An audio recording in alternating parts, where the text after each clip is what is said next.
पण अहो माझा हट्ट म्हणून बांधा ना. अगं कमाल करतेस तू सखू. अगं कशाला इतकी घाबरतेस?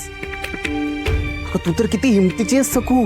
त्या नरपशूच्या गुहेत जाऊन परत आलीस, जीवावरचं धाडस केलंस तू. खरं तर मला खूप उत्सुकता आहे. मला सांग ना, तू त्या नरपशूला कसा गुंगारा दिलास? म्हणजे कशी काय सुटलीस तू? अहो त्या गुहेला ना एक विवर होता. नरपशूला चकवा देऊन मी पारंबी धरून वर आलो. त्या नरपशूने जंगलात तुमचा पाठलाग नाही केला? तो नरपशू गुहेच्या बाहेर येतच नाही. काय?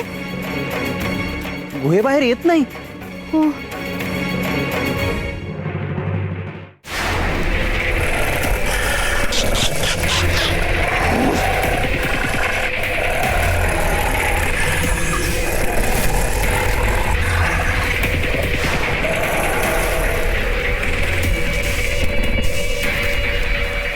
आलोच म्या झाडामध्ये जाऊन तुम्ही यावा मोर. हो हो.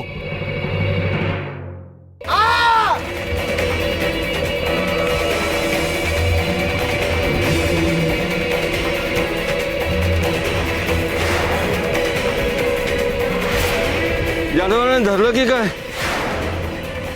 रानात काय नरपक्षी जाणार आहे का काय? इथं थांबणं धोक्यात आहे. चला चला गावात जाऊन सांगूया. चला चला.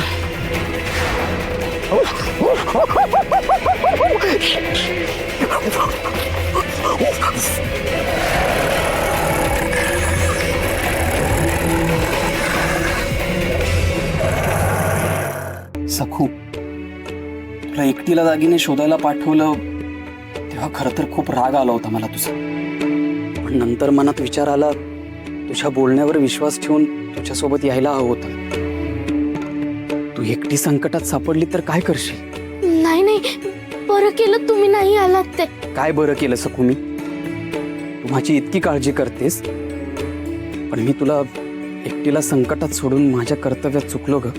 अहो अगं मान्य आहे, नरपशूचं नाव ऐकायलाही भयानक वाटतं, कल्पनेनेही काटा येतो, पण तरी मी तुझ्या सोबत यायला हवं होतं. अहो माझ्यावर किती पण संकट येऊ देत, मी त्याला हसून सामोरे जाईल.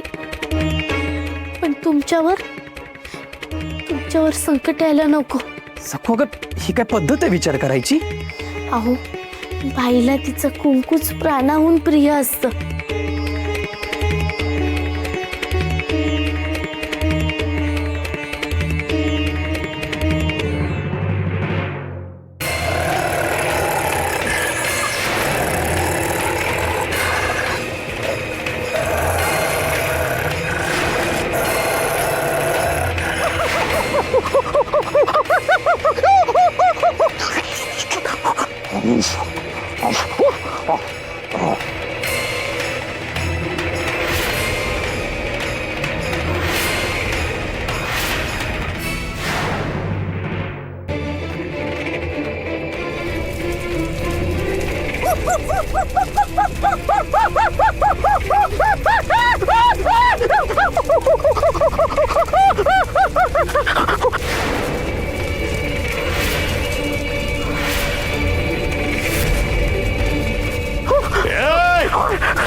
किती काळ उजेड आला ना गेला घाबरून राहणारच? आणि काय काय आयऱ्या गायऱ्याची शिकार करतोय रे तू? अरे येड्या, जी तुझ्या जीवावर उठलीये तिची शिकार कर, तिला मारून टाक, नाही तर ती तुला मारून टाकल. कसला नर पशु तू तो हाड. आता एकच ठरवायचं, शिकार करायची ती सखूची करायची.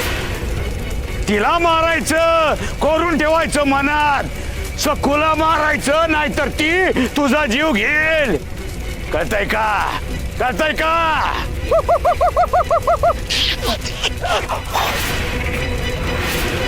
आणि एकदा का तू सखूला मारलं की मग तुझी भीती कायमची संपली. हा, झोपातूर तू सखूला मारत नाही, तिला संपवत नाही, तोवर उपाशी राहायचं. पेटू दे, आगीचा डोंब उसळू दे असा पोटात. ती आगच तुला प्रेरणा देईल सखूला संपवायची. काय बी झालं तरी सखूला संपवायचं, मारून टाकायचं तिला.